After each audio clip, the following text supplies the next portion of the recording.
August 15, 1947. You stand among the crowds in Delhi. The Union Jack is lowered for the very last time. Britain's rule over its brightest jewel, India, has come to an end. Not out of mercy, not out of moral awakening, but because Britain was bankrupt. World War II had shattered the economy. The national debt had soared beyond 200% of GDP. The treasury was empty. There was no more Indian wealth left to drain. And so, an empire built on finance collapsed under its own weight. But to understand how it all fell, we must return to where it began. December 31st, 1600.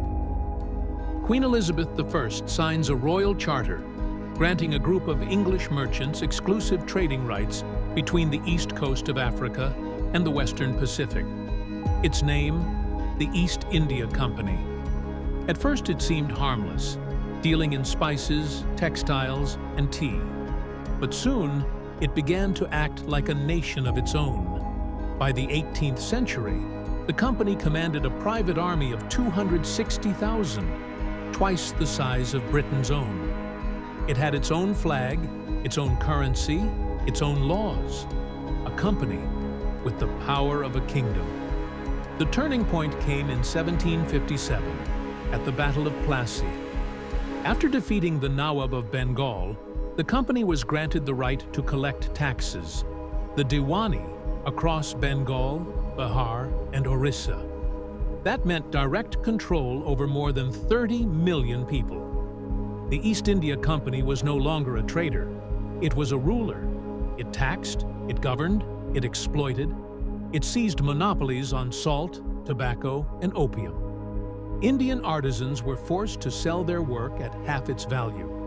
Generations of master weavers, once the pride of the world, became slaves to a foreign market. Then came the Bengal Famine of 1769 to 1770. Between 7 and 10 million people died. The company offered no relief. Taxes continued, as always. They literally taxed people to death. This was not failure, it was policy. In 1750, India produced a quarter of the world's industrial output. By 1900, that share had fallen below 2%. Why? Because Britain didn't just conquer India, it deindustrialized it. British goods entered India tariff-free, while Indian producers faced crushing taxes. British factories bought India's raw cotton for almost nothing, spun it into cloth, and sold it back to India at a profit. Guaranteed returns. No competition.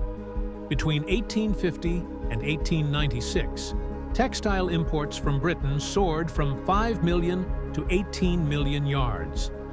India's legendary weaving industry was destroyed.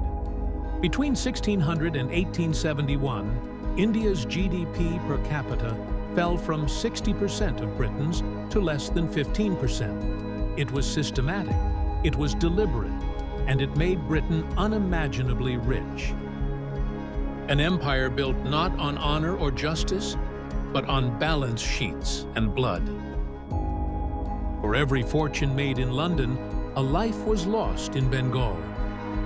And so, the East India Company, born for trade, became the engine of empire and the blueprint of global capitalism.